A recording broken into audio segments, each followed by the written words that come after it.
E olha que interessante este artigo hoje agora. O que contém a água de Fukushima que Japão começou a despejar no Oceano Pacífico? Lembra quando teve aquele problema do tsunami e essa usina entrou em um pequeno colapso? Pequeno sim, um grande colapso. Poderia ser maior, né? Mas em termos de o que poderia ser é pequeno, mas o que aconteceu é grande. Preste bem atenção no que eu digo agora. E a China já prevê retaliação se essa água for até lá. Então por que isso acontece?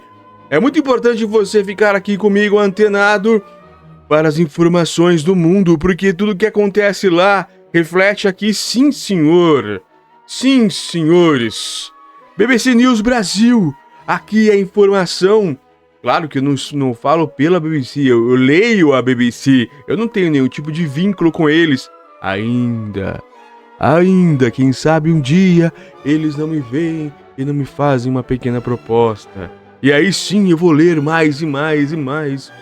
E sempre assim, com pequena reação. Então vamos lá. O que contém a água de Fukushima que o Japão começou a despejar no oceano? O que pode ter essa água? E nós sabemos mais ou menos o que ocorre, né? A água está praticamente... eu não sei. Na verdade, eu vou ler aqui para melhor entender. Eu não vou dizer aqui que a água está contaminada, porque se eles estão jogando lá no chão, devolvendo ao mar, isso provavelmente não deve estar mais contaminada. Da redação da BBC News World, ou Mundo. Vamos lá então a leitura agora. O medo dos cidadãos japoneses e as críticas recebidas da China não foram suficientes para evitar que o Japão começasse a lançar no Oceano Pacífico, na quinta-feira, 24/8, as águas residuais tratadas da usina nuclear de Fukushima. Mais de 1 milhão de toneladas de águas residuais foram acumuladas desde o tsunami de 2021, que danificou gravemente as instalações da usina. Segundo o governo japonês, o risco da contaminação é mínimo, devido aos processos empregados de filtragem da água, e o plano recebeu o respaldo do Organismo de Controle Nuclear das Nações Unidas, a Agência Internacional de Energia Atômica, a AIEA. Mas a iniciativa gera controvérsias na região. As comunidades locais receiam que possíveis danos ambientais venham a prejudicar a pesca e outras atividades econômicas. O plano também enfrenta forte oposição da China, que é o principal comprador de frutos do mar japoneses. Pequim acusa o Japão de tratar o oceano como seu esgoto particular e considera que a AIEA é um organismo unilateral. E realmente é. Só aqui abrindo um parênteses. É bem unilateral. Na quinta-feira, 24/8, assim que o Japão deu início ao lançamento das águas, o governo chinês anunciou que irá proibir todas as importações de mariscos da região para, abre aspas, proteger a saúde dos consumidores chineses, fecha, segundo a alfândega do país. Calcula-se que esta medida irá causar graves danos econômicos ao próprio Japão. Reconheceu que essas empresas sofrerão um golpe significativo. Juntos, Hong Kong e a China importam todos os anos mais de 1 milhão e 100 de dólares, cerca de 5,4 milhões de reais, em produtos originários do mar japonês, ou mar do Japão. Este valor representa quase a metade das exportações japonesas de frutos do mar. A Coreia do Sul também proíbe, há muito tempo, alguns produtos marinhos do Japão, mas não teceu maiores comentários na quinta-feira passada. O primeiro-ministro sul-coreano Han Dong-soo afirmou que abre aspas, o importante agora é se o Japão irá conseguir rigorosamente os padrões científicos e fornecer informações de forma transparente, como prometeu à comunidade internacional. Fecha aspas. Seul e Tóquio vêm enfrentando relações diplomáticas e estreitando relações diplomáticas, apesar de suas profundas desavenças históricas. Eles se uniram em aliança com os Estados Unidos frente às ameaças da Coreia do Norte e da China. Mas a maior parte dos sul-coreanos se opõe à liberação da água de Fukushima e manifestantes tentaram invadir a embaixada japonesa em Seul na quinta-feira. Outras manifestações de indignação também foram registradas em Hong Kong e em Tóquio. Olha o tamanho deste problema que não está sendo muito bem falado por aqui, exceto pela grande BBC. Continuando a leitura do tópico agora. O que aconteceu na usina de Fukushima?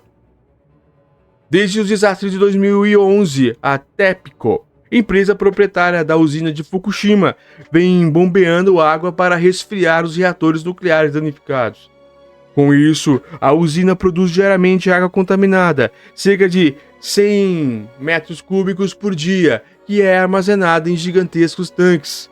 Até o momento, já são mais de 1.000 tanques cheios de água. O Japão afirma que essa solução não é sustentável a longo prazo e por isso começou a liberar gradualmente em água nas águas do Oceano Pacífico. Estima-se que este processo leve 30 anos. O lançamento de águas residuais no oceano é uma prática rotineira nas usinas nucleares, mas esta situação é resultado de um acidente e não se descarta nuclear típico. A TEPCO filtra as águas de Fukushima através de seu sistema avançado de processamento de líquidos, que reduz a maior parte das substâncias radioativas e padrões de segurança aceitáveis, com exceção do trítio e do carbono 14. O trítio e o carbono 14 são, respectivamente, formas radioativas de hidrogênio e carbono. É difícil separá-los da água. Essas substâncias estão presentes no ambiente natural, na água e até nos seres humanos, pois são formadas na atmosfera terrestre e podem entrar no ciclo da água. Ambos emitem baixos níveis de radiação, mas podem trazer riscos se forem consumidas em grandes quantidades. Antes de serem lançadas no oceano, as águas residuais filtradas são diluídas com águas do mar para reduzir a concentração das substâncias ainda presentes. A TEPCO defende que seu sistema de válvulas impede a liberação acidental de águas residuais sem diluição. E o governo japonês acrescenta que os níveis finais de trítio, cerca de 1.500 becquerels por litro, são muito mais seguros do que os níveis exigidos pelos órgãos reguladores para o descarte de resíduos nucleares ou pela Organização Mundial de Saúde, a OMS, para a água potável. A TEPCO também afirma que os níveis de carbono 14 estão dentro dos padrões internacionais de segurança. A empresa e o governo japonês realizam estudos para demonstrar que a água descartada trará poucos riscos para os seres humanos e para a vida marinha. Muitos cientistas também apoiam o plano. Abre aspas. A água descartada será uma gota no oceano, tanto em volume quanto em radioatividade. Não há evidências de que esses níveis extremamente baixos radioisótopos tenham efeitos prejudiciais à saúde. Fecha. Disse o patologista molecular Gary Thomas, que trabalhou com cientistas japoneses em pesquisas sobre a radiação e assessorou a AIEA nos relatórios produzidos pela agência sobre Fukushima. É tópico. O que dizem os críticos? Mas nem todos estão convencidos pelos argumentos da empresa e do governo japonês. Antes do anúncio da aprovação do plano da AIEA, a ONG Greenpeace publicou o relatório levantando preocupações com o processo de tratamento conduzido pela TEPCO. Ela afirma que não é suficiente para remover as substâncias radioativas. Para os críticos do plano, o Japão deveria, por enquanto, manter a água tratada nos tanques, o que permitiria ganhar tempo para desenvolver novas tecnologias de processamento e para a radioatividade restantes fossem reduzidas de forma natural. Alguns cientistas também estão preocupados com o plano japonês. Eles defendem que são necessários mais estudos sobre os possíveis efeitos desses resíduos sobre os leitos oceânicos e marinhos. Abre aspas. Vimos uma avaliação inadequada do impacto radiológico e ecológico. Estamos preocupados não só com os fatos de que o Japão talvez não consiga detectar ou está jogando na água do mar, nos sedimentos e nos organismos, mas também se isso acontecer de ser incapaz de remover o material contaminado. Não há como colocar o gênio de volta à garrafa, explicou a BBC o biólogo marinho Robert Richmond, professor da Universidade do Havaí.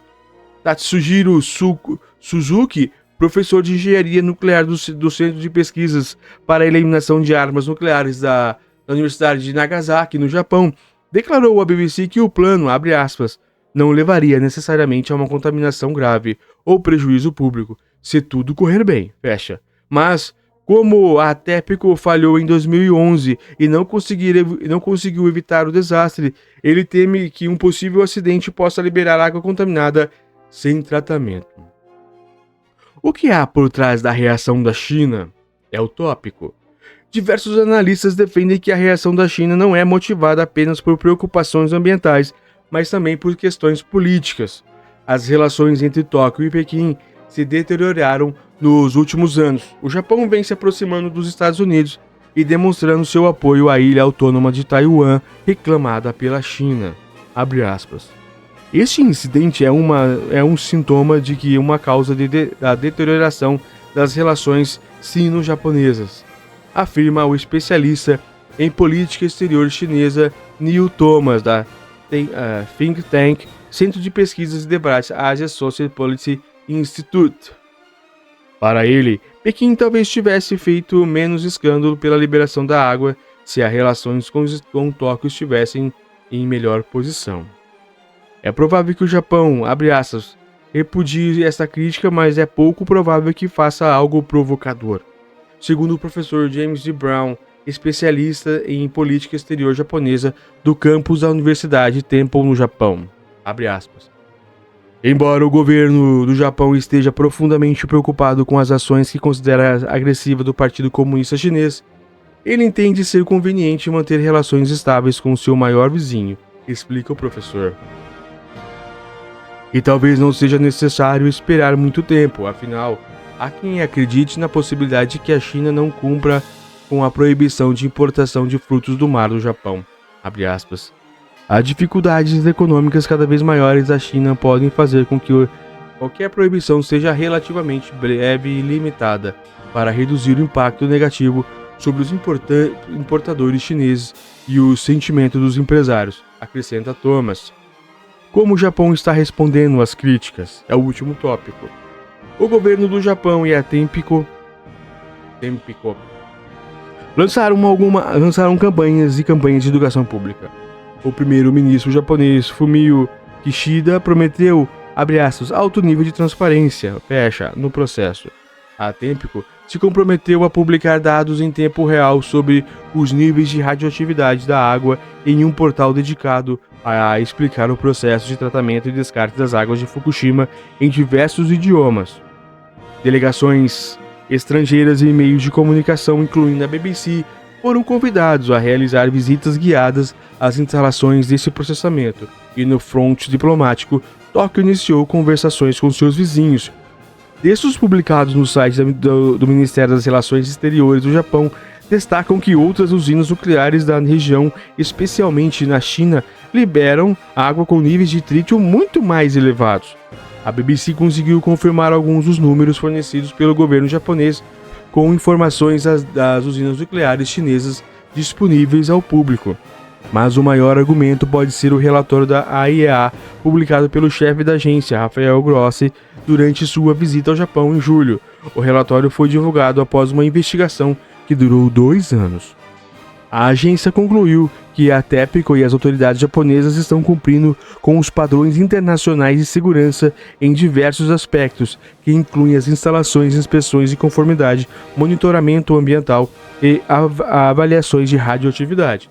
Gross afirmou que o plano teria impacto radiológico insignificante para as pessoas e para o meio ambiente, com colaboração da Tessa Young, Yuna Kim e Chika Nakayama, que é da BBC Londres. Um forte abraço a todos e espero que tenham gostado.